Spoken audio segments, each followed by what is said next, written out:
Oh man, it is starting to get cold. I've got little Bub's fireside Yule log on one of my spare monitors over there. Slippers on, tea in hand. You gotta get cozy when winter starts to take over, you know? All right, so over the past few months, I've been eyeing rack mounted mixers. I had an older Yamaha mixer, the MG series. It was a nice mixer, plenty of inputs. Yamaha's notoriously clean preamps, effects, nice faders, etc. Only problem was I already have a newer Yamaha mixer, the MG10U, which is essentially the same thing, just newer, smaller, and USB. Both great mixers, but why do I need two of the same, right? Plus it was just sort of leaning up against my wall and taking up space. So around 6 months ago, I updated my computer, which is over here, to an AMD 3900X with a 5600 XT graphics card. I had my old streaming PC set up. It was over here, and the other one was here where the mixer is currently. The old one had a decently fast Ryzen 7 1700 as my gaming PC and my music making PC. And the other one, the streaming one, was a really old i7 Sandy Bridge doing the same streaming duties. With my new PC setup, I could do both gaming and streaming at the same time, which made my second PC sort of pointless. And again, taking up space, and in San Francisco, space is gold. Over my months of casually reading about rack mounted mixers, I kept reading about this particular line mixer, the Roland M-480. The mother of all rack mixers. Now, of course, there's always the current options. There's a lot of great line mixers out there, from Rain, Radial, Behringer, Art, etc. But all of those have, 6, 8, or 10 channels. Also, most of them had some combination of XLR combo jacks or RCA inputs. I wanted a true 1/4 inch only line mixer that I could fit in the spare rack space on my desk here, as you can see. And while I'm at it, why not get one with room to grow, right? So I set up an eBay alert, which I recommend you do if you're looking for rare items or items that rarely pop up often. And I scored this one for $350, shipped to my door, which per channel is cheaper than any of the other options anyways. They are rare, however, and tend to sit online for about $500 to $600, but I wouldn't pay more than $300 for this thing. It's a fair price in 2020, and it's still an awesome mixer. I had browsed dozens of forums, Reddit, Gear Sluts, Dogs on Acid. All of them kept pointing me back to the motherlode, the Roland M-480. It's got 48 panable 1/4 inch line inputs and takes a massive 6U of rack space. I mean, look at this thing. It's just an utter beast. It's equally as deep as it is wide. It's insane. I will say this thing looks a little bit smaller, of course, in person than it did online, and the knobs are a little bit smaller than they looked online, but it's equally as impressive and still highly usable. It's got 4 effect sends right here, going all the way across. It's got 2 assignable submix options, so you've essentially got an A line here and a B line, and both of those are for each input. And what that essentially does is, if you have A selected, you can just get the A input, which is the top 1/4 inch input, and if you have B selected, you can get the B 1/4 inch input selected coming in through the mixer. And if you have A and B selected, it acts as a stereo pair. So with 48 inputs, you essentially have 24 stereo pairs, which is just ideal for an electronic musician and for a synth nerd and a sampler nerd, a gear hoarder like myself. It's also got 2 assignable stereo master outputs and even a Q send. This thing is literally an electronic musician's dream line mixer. I've got all the inputs I need. I'm saving some room space, and I have tons of room to grow as I get more gear and eventually, hopefully, more living in studio space. I will say I was tempted by some of the other more current line mixers, as they were smaller footprints and newer parts and serviceable under warranty, but honestly, this thing is just calling my name. I love Roland gear. I love everything that I have from them. It's all really quality. I've never had an issue with Roland stuff, and they make some of the most legendary synths ever made. So I figure they probably put a lot of care into making what would be their flagship line mixer. I read online that this thing sold new for around $300, $3,000.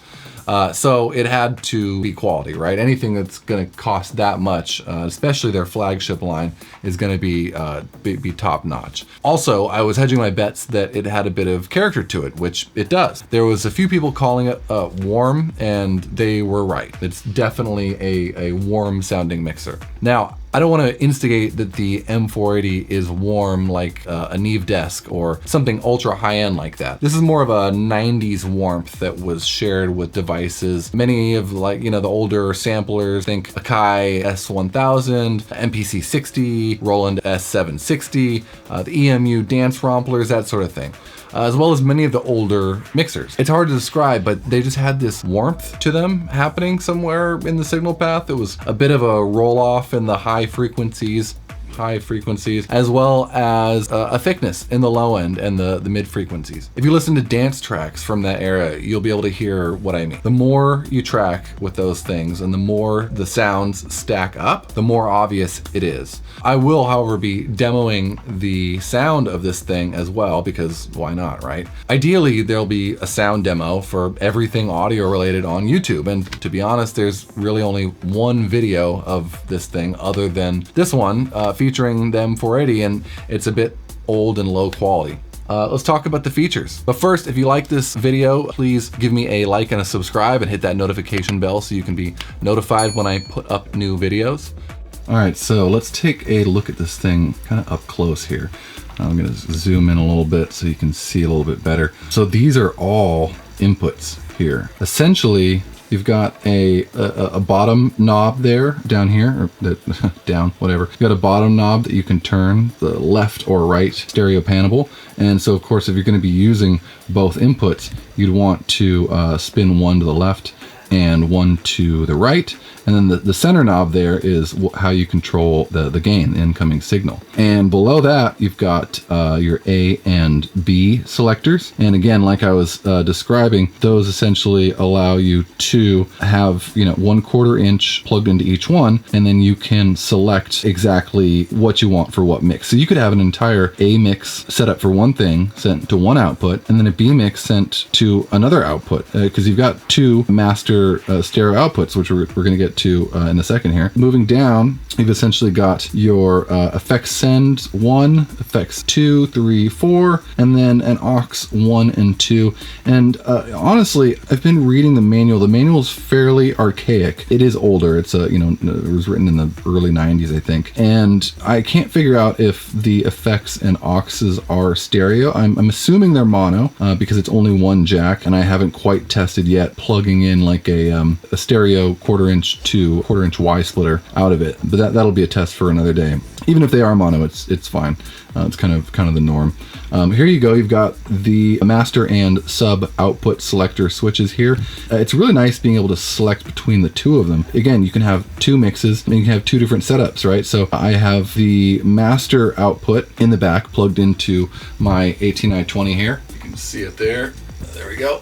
Get focused on it. And so it's sitting there in my desk behind the Digitact with some other gear, the preamp and that sort of thing. So the mix, that master output is going right into the 18i20, and I'm able to get just the original sound of the mixer. The submix is actually being fed into the SSL 2 Plus, like I was showing earlier. And I've got the 4K mode engaged, and it just really kind of brightens up the mixer, and it keeps the integral sound of the mixer, but it also gives me some of that 4K polish and smearing, which is just awesome. It's brilliant. And then below those, you've got the main master volume knob for each incoming channel. And below that, let's see, there's your Q.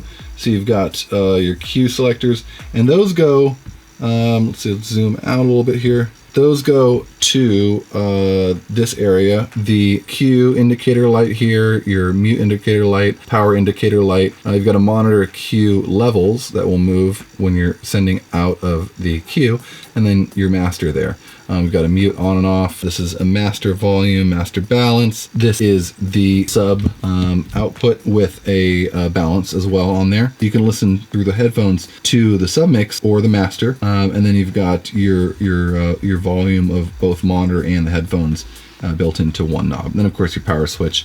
And back over here to the left, you've got your effects returns with all the knobs. You've got a stereo input that just goes right into the master, which is okay.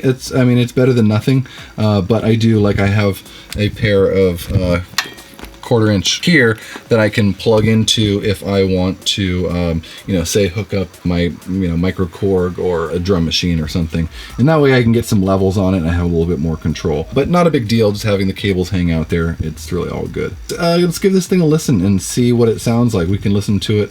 It's going to be a quick listening session, but I'm going to let you listen to the sound of the mixer by itself, as well as the sound of the mixer going through the SSL2 Plus. All right, so let's head over and do that. All right, here we go. I've got two groups here. The first one is the stems of a track that I recorded out of my Yamaha SU700 drum machine sampler. And that is going through the M480, the master output, right into my interface. And so there's no SSL2 Plus with 4K mode on there. And then the next one is the same exact thing, but from the SU700, but going through the sub output, which is essentially the same thing, just a different output on the back of the M480, and it's going through the SSL2 Plus with the 4K mode.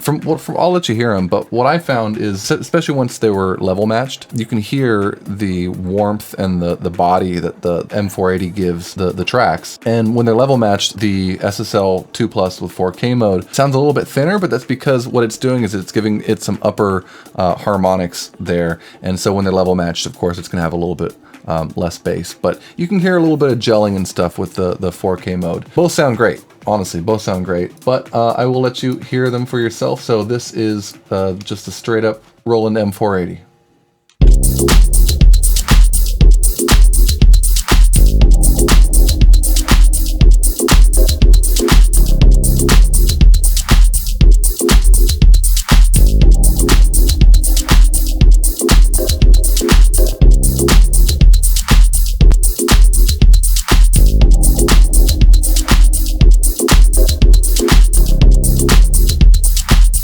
Here it is with 4K mode.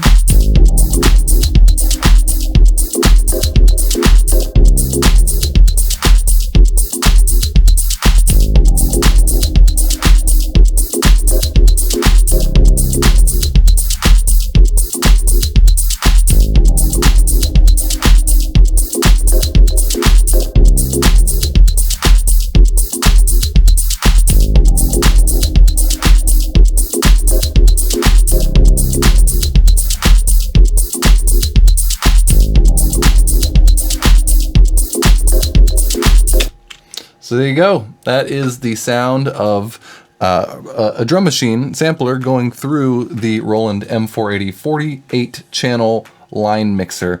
This thing is really fantastic. I just love it. I love the form factor. I love that it's kind of retro and vintage and rare. Who doesn't like rare things, right? Let's get into how I'm using the M480. I'm basically using the mixer as it was designed. All of my synths, drum machines, romplers, they're all routed into it, and the main output goes out to my 18i20 audio interface. I am, however, using it in some unique ways. I've got effects pedals hooked up to FX1, and I plan on getting more so I can have 4 different effects at any given time on any channel without having to patch into them. Also, while the master output is going directly into my interface, I realized that I could kind of brighten up the overall sound of the mixer with my SSL2 Plus, which is right here. There's a link to a review and a shootout that I did of this here if you want to hear just the SSL2 Plus. The sub outs are a second pair of outputs that are selectable master outputs, and they are plugged into the SSL2 Plus's inputs, and I've got 4K mode engaged. The output from that goes back into my 18i20 interface. So I essentially have 2 master path outputs. And honestly, the 4K mode sounds so awesome paired with the mixer. It actually has kind of become my default. It brightens up the overall darkness of it while still keeping the warmth and the body of the M480. So there you go. There it is, the rare semi-vintage Roland M480 in all its glory. I plan on getting loads of use out of this thing, and I am excited to grow with it and to have it add warmth and depth to my sounds for the foreseeable future. I highly recommend getting a line mixer if you have a lot of synths, samplers, drum machines, noise boxes, etc. It's a super handy thing to have in the studio, and it's really nice to have everything hooked up kind of all at once. Anyway, I'm Scott Brio. Thank you all for tuning in. Don't forget to like and subscribe and hit that notification bell so you can see my new videos, and I will see you on the next one. Bye.